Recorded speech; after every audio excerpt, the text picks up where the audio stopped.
이제 민주당은 오늘이라도 본회의를 열어서 통과시키겠다라는 방침이고 국민의힘은 필리버스터를 통해서 막겠다라는 방침인데 글쎄요. 이게 녹록치 않은 게 필리버스터를 종료시킬 수 있는 여지가 민주당에게 생겨버렸습니다.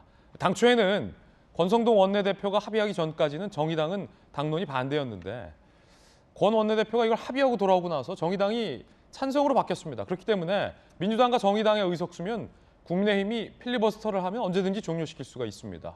24시간만 지나면 말이죠. 다시 말해서 국민의힘은 막을 수가 없어요, 이걸. 다시 한번 재차 3차 말하지만 권성동 원내대표가 합의를 해왔기 때문에 국민의힘이 막을 수 없는 지경까지 이르는 겁니다. 그에 대한 비판 여론이 국민의힘 내부에서도 많은 걸로 제가 취재했어요. 민주당 임기 국회 내 처리. 왜냐하면 민주당 입장에서는 왜 이 위장탈당까지 벌이냐. 윤석열 당선이 임기 전에 이걸 처리하고 싶어서 그런 거예요. 오늘 본회의 의결 예고했어요. 강제 종료한다. 회기 쪼개기 한다. 회기 쪼갤 필요도 없어졌죠. 강제 종료시키면 되니까. 정의당이 찬성을 했으니까. 29일까지 법안 통과시킨다. 오늘이 27일이죠? 그러면 27, 28, 29 필리버스터 24시간 하루 뺀다 하더라도 오늘 아니면 내일 본회의 열면 언제든 할 수 있겠군요. 다음 달 3일 문재인 대통령의 마지막 국무회의에서 검수완박 법안은 공포될 걸로 강하게 예측되고 있습니다. 박병석 국회의장이 본회의 열고 회기 쪼개기에도 협조하면 국회법 아래에서 법안 처리 막을 방법은 없다.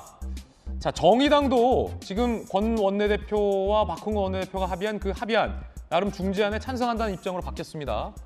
당론으로 반대했다가 합의안이 올라오면 당연히 찬성하겠다라고 얘기했고 정의당 측의 수정안까지 어제 법안에 반영이 됐습니다. 연말까지 검찰이 선거범죄 수사권을 둔다라는 거죠.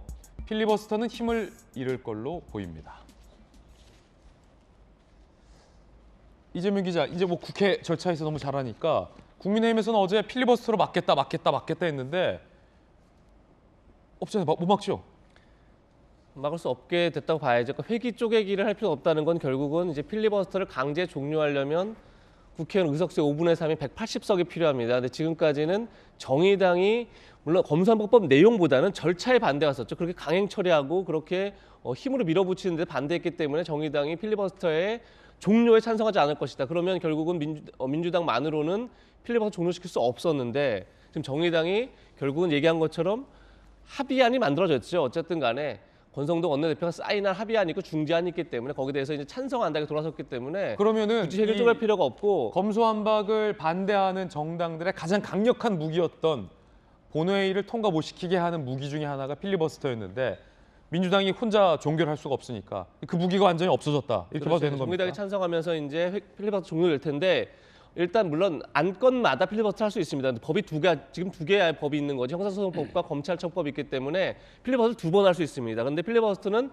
반드시 24시간은 보장이 됩니다. 그렇게 되면 물리적으로 사흘이 필요한 겁니다. 법안을 통과시키려면. 그래서 오늘 이제 본회의를 열어서 29일까지 사흘간 그러니까 필리버스터를 24시간 2번 하고 종료시키고 이제 마지막에 이제 금요일을 통과시키겠다. 이것이 지금 민주당의 구상으로 이렇게 보이는데 결국은 얘기한 것처럼 권성동 원내대표가 결국은 중재안에 사인을 하면서 합의를 하면서 정의당이 결국은 절차적 문제를 해소됐다고 본 거죠. 절차적으로. 그렇게 되면 이제 정의당이 결국은 돌아서는 결국 명분을 누가 만들어줬나? 국민의힘이 만들어준 거죠. 그런 점에서 국민의힘은 명분도 잃었죠. 그리고 나서 아무것도 얻지 못하는 실리도 잃어버리는 그런 상황이 됐기 때문에 저는 이것이 통과된 다음에 물론 이제 국민의힘은 민주당을 향해서 계속 이제 비판을 하겠지만 사실 국민 내부에서도 이 책임론이 상당히 불거질 가능성이 높다 이런 생각이 듭니다.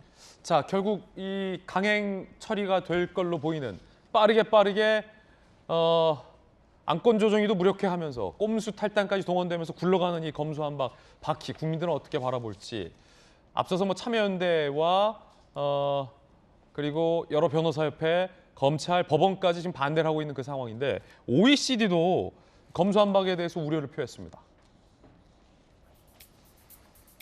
OECD 산하의 뇌물방지 워킹그룹의 드라고코스 의장이 법무부에게 중재안이 반부패 등의 수사 기소 역량을 약화시키는 게 없어야 된다. 5월 10일 전 중재안 통과 움직임에도 우려스럽다라고 우려를 표명하기도 했습니다. 그러나 지금 OECD 드라고코스 의장의 우려가 국회 내에서 진지하게 검토될 가능성은 애석하지만 없어 보입니다.